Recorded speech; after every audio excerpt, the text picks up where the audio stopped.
আসসালামু আলাইকুম গাইস, কেমন আছেন আপনারা সবাই? আপনাদের জন্য আমি আজকে একটা মোমোর রেসিপি নিয়ে আসছি। দেখুন, প্রথমে আমি একটা চাটনি বানাবো মোমোর জন্য। এখানে দুটো টমাটো কেটে দিলাম, বেশি করে কটা শুকনো মরিচ, 2-3 কোয়া রসুন, একটা পেঁয়াজ একসাথে ব্লেন্ডার করে নিছি। করে দেখুন আমি কড়াইয়ের মধ্যে দিয়ে দিলাম, দিয়ে তারপর তেল দিলাম। তেল দিয়ে স্বাদ মতন লবণ দিয়া আমি কিন্তু চাটনিটা সুন্দর করে রান্না করে নেব।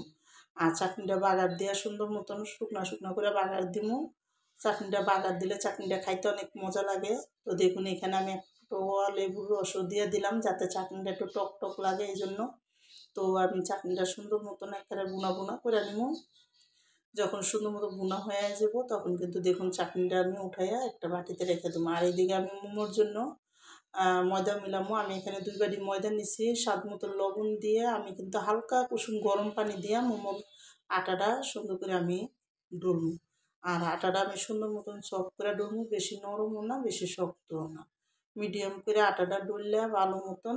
দেখুন আমি সুন্দর করে একটা ডলবো যাতে সুন্দর মতন আটাটা সব মতন হয়ে যায়। তো আমি অল্প অল্প করে পানি দিতেছি আর আটাটা গুলতেছি। তো এদিকে আটাটা যখন ভালো করে গুঁড়ো হয়ে যাব, আমি 2টা ভাগ করে একটা ভাগের ভিতরে আমি একটু কালার মিলাবো। তো দেখুন একটা ভাগ কালার দিয়ে সুন্দর করে আমি করতেছি, আর একটা ভাগ সাদা রেখে দিছি। আর আমি কিন্তু ওদিকে দেখুন মোমোর জন্য কিন্তু চিকেনটারও সুন্দর করে ব্লেন্ডার করে নিছি, আর ব্লেন্ডার করে ওখানে রেখে দিছি। আর এদিকে দেখুন আমি আমার যেটুকু কালার লাগে আমি একটু একটু দিয়ে দিয়ে করছি। আর এদিকে দেখুন মোমোর জন্য পেঁয়াজ, কাঁচামরিচ, ধনিয়া পাতা লইছি। আর আমি কিন্তু এখানে স্বাদ মতো লবণ দিলাম, আর একটু ধনিয়ার গুঁড়া, আর এখানে আমি জিরার ফাঁকি দিব একটু, আর একটু কালো সাদা গোলমরিচের ফাঁকি দিব। সব কিছু 1 চামচ করে, আর আমি আধা চামচ আদা রসুন বাটা একটু দিয়ে দিছি। দিয়ে কিন্তু আমি গরম গরম তেল চুলার মধ্যে একটু গরম করে সয়াবিন তেল এখানে ডালিয়ে দিলাম।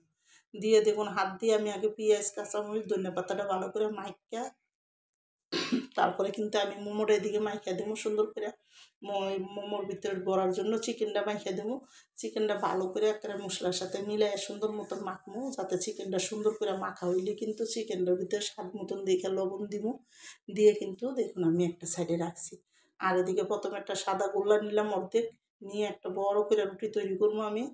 রুটিটা তৈরি করে দেখুন আমি এখানে একটা বড় রুটি তৈরি করতেছি যাতে সুন্দর মতন ইয়ে হয়। তা আমি একটা ডাকনা দিয়া আমি এখানে রুটিটি সুন্দর করে কাটতে নিই।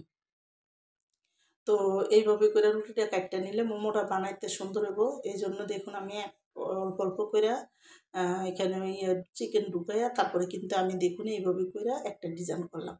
তো আমি আপনাদের সুবিধার জন্য আরও একটা ডিজাইন দেখাই দিতেছি। আমি 3 রকমের 3টা যেভাবে পারেন করতে পারেন, কোনো সমস্যা নাই। আমি এরকম করে সবটি ডিজাইন কইরা তারপরে করব। আর এদিকে কিন্তু দেখুন সাদা মুড়ি আমার সব হয়ে গেছে। হওয়ার পরে আমি কালারিংটাও বানাই নিই। তো আমার এই মোমোর রেসিপিটা যাদের পছন্দ তারা লাইক সাবস্ক্রাইব দিয়েন প্লিজ। আমার ভিডিওটা আপনারা বেশি বেশি শেয়ার করে দিন আর সাবস্ক্রাইব করে দিন। আর এইভাবে শীতের দিনে মোমো বানায় খাইয়া দেখেন অনেক মজা লাগে। তো আমার দেখুন এখানে আমি কালারিং দিয়েও কিন্তু বানায় নিতেছি। এটাও আমি একটা ডিজাইন করে আমি সবটি মোমো থেকে দেখুন বানায় নিছি। তো বানায়া এখন আমি এটি সিদ্ধ করতে যাবো। আমি এখানে পানি দিছি, পানিটা যখন গরম হয়েছে তখন আমি একটা জালির ভিতরে একটু তেল দিয়ে মুড়ি দিয়ে দিছি বানানো।